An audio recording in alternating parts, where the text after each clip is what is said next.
Esports pel Clima és un projecte estratègic per l'impuls de la descarbonització dels centres esportius a partir de la bioenergia. El seu objectiu és promoure l'acció climàtica i contribuir en la prevenció dels incendis forestals. Aquí la calefacció, la piscina, els vestidors, les aules, el camp de futbol, l'aigua calenta, tot funcionava amb gas i amb un reforç elèctric en una part dels vestidors i era un combustible fòssil que genera canvi climàtic, que té un impacte ambiental significatiu. Decidim de fer el canvi cap a la biomassa per diversos motius.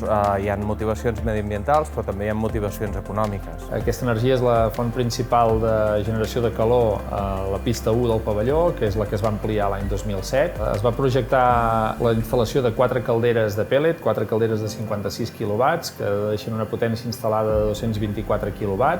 La sitja de la instal·lació té una capacitat de 24 tonelades i ens dona una autonomia d'uns 3 mesos de funcionament.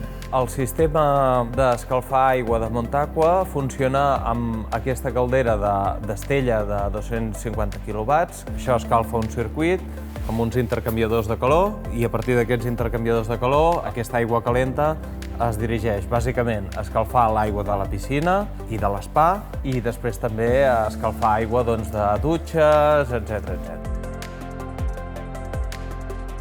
La instal·lació funciona amb pèl·lets de biomassa que comprem en diverses licitacions municipals. Procurem introduir clàusules ambientals, per tant, intentem que la biomassa sigui de proximitat. Per tant, és fusta ja amb un pla tècnic de gestió forestal sostenible i aprofitar aquells arbres i aquelles podes que el bosc realment se li han d'extreure per reduir el seu risc d'incendi per fabricar aquesta biomassa.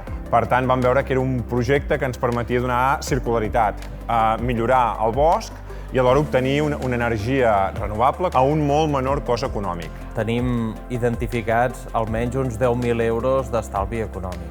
I a nivell mediambiental tenim comptabilitzades l'estalvi d'emissions de CO2 o la prevenció d'emissions de CO2 en 165 tones anuals. A les èpoques de més fred són uns 70 quilos hora i a les èpoques de menys consum, diguéssim, estarien entre uns 5 i 20 quilos hora, acabant fent unes 15 tonelades mensuals de consum mitjà. L'ús de la biomassa ens aporta un canvi evident amb un preu competitiu respecte al gas natural o molt més respecte al gasoil. Hem de recordar que estem compromesos amb la transició energètica, per tant necessitem fer passos endavant cada any. Per tant, cal comptar amb la biomassa com una gran oportunitat, no només per fer aquesta transició energètica, sinó per afavorir l'energia produïda a Catalunya. Actualment ja existeixen 100 centres esportius que estalvien 10.000 tones de diòxid de carboni anuals, contribuint a la gestió forestal i la valorització d'11.000 tones de biomassa.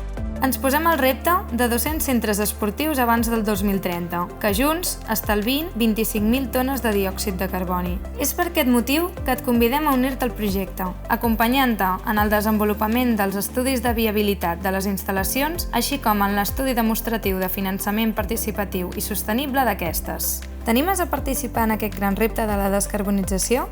Trobaràs més informació a la web del Clúster de Bioenergia de Catalunya.